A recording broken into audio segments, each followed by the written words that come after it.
Ready? Started. This Honorable House is aware of the policy with regard to coal that has been embodied in the 10th five-year plan. The target of coal production at a figure of 60 million tons per annum has to be attained at the end of the 10th five-year plan. That means an increase of 22 million tons over the existing production of roughly 38 million tons.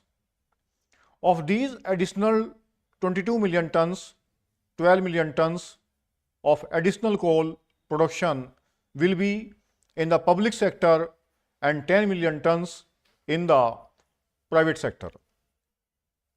To attain this target in the public sector, the government has established a National Coal Development Corporation. The functions of that corporation are to work those collieries which at the moment are under state control and also to develop new collieries so that this additional target of 22 million tons may be attained in the 10th five-year plan. When the coal position was examined, it was found that all the important areas wherefrom coal could be exploited were covered either by prospecting leases or by mining leases.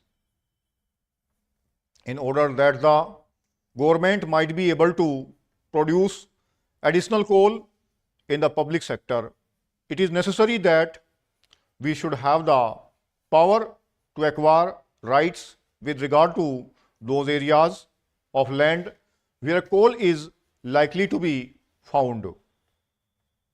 This bill, therefore, gives the necessary authority for the acquisition of rights which will confer upon the state ultimately when the various proceedings which are mentioned in this bill are taken, the right to exploit coal and develop those coal fields. The pattern upon which this bill has been framed is a pattern with which this Honorable House is familiar.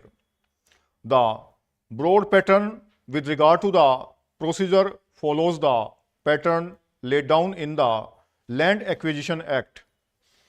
There are two stages at which different notifications are issued. I draw the attention of the Honorable House in this connection to Section 4 and 7. Under Section 4, it is giving notice of government's intention to prospect for coal. After the issue of that notification, authority is taken for entering upon and surveying any land in such a locality to dig or bore into the subsoil, to do all other acts necessary to prospect for coal in the land and to undertake all such other steps which can be described as exploratory in character. Sir, after this information is collected, preliminary work is done, and if the central government is satisfied that coal is obtainable, then with a period of 2 years from the date of issue of the notification under Section 4, it will give notice of its intention to acquire the whole or any part of the land or of any rights in or over such land as the case may be. It would be necessary because otherwise government would have had on its hands areas which need not have enough quantities of coal or coal which could not be economically prospected. Then after the issue of this notification, other things follow. The usual type of steps are visualized in order to enable the government to effectively get hold of that land and to undertake prospecting. The other clause about which I would like to make a mention at this stage is the clause relating to payment of compensation. There may be criticism, sir, with regard to the principles which have been enunciated for assessment of compensation. These principles are given in clause 13 of the bill. The criticism may be of two kinds, my friends. Opposite may criticize it on the ground that the principles that have been laid down are too liberal and are weighted in favor of those whose rights are to be acquired.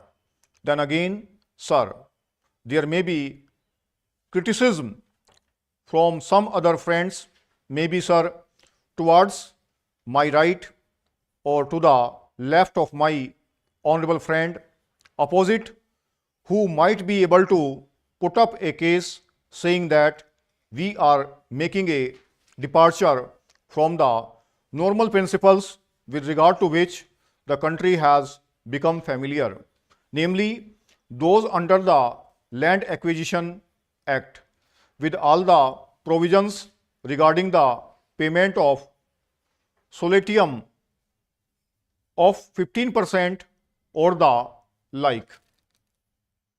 Government, sir, in this particular case have adopted a pattern, some indication of which had already been given by Parliament. I would, in this connection, with your permission, Mr. Vice Chairman, like to refer to the principles which are laid down for payment of compensation under the Mining Leases Modification of Terms Rules 1956. These rules, sir, were discussed threadbare in Parliament, and these rules were later on adopted. I won't weary the Honorable House by reading the various clauses of the relevant rules. Suffice it to say that the principle, which is the underlying principle in those rules, has also been adopted with necessary modifications to fit into the pattern of the present act in the compensation clause, which is clause 13 of the bill. The principle is the liability to pay compensation. Mr. Chairman, my honorable friend, the Food Minister apologized for bringing in this measure at so late an hour, but he has given us no adequate reason for not having placed it before Parliament much earlier. When did the government become aware of the fact that food prices were rising? We have been aware of it for months. I think the Finance Minister too has expressed apprehension more than once with regard to the rise in food prices, but the Food Minister himself has, I believe, consistently minimized the seriousness of the food situation. The price statistics have shown clearly for some time that prices were rising, and that in spite of the opening of fair price shops and the other measures that government took, there was no sign that the prices would be established. In spite of all that the government did, it was clear that prices were showing a tendency to rise. there is one other fact that I should like to bring to the notice of the House. In this connection, government, realizing that the position was becoming very difficult, has taken steps to secure food grains from other countries. So far as I know, it has entered into an agreement with Japan to get 2 million tons of rice from her during the 10th 5-year plan period. ये 188 और 189 से बोला गया है, 1050 के आसपास word है और 100 की स्पीड है इसकी. अब आप 90 और 80 पे लिखेंगे.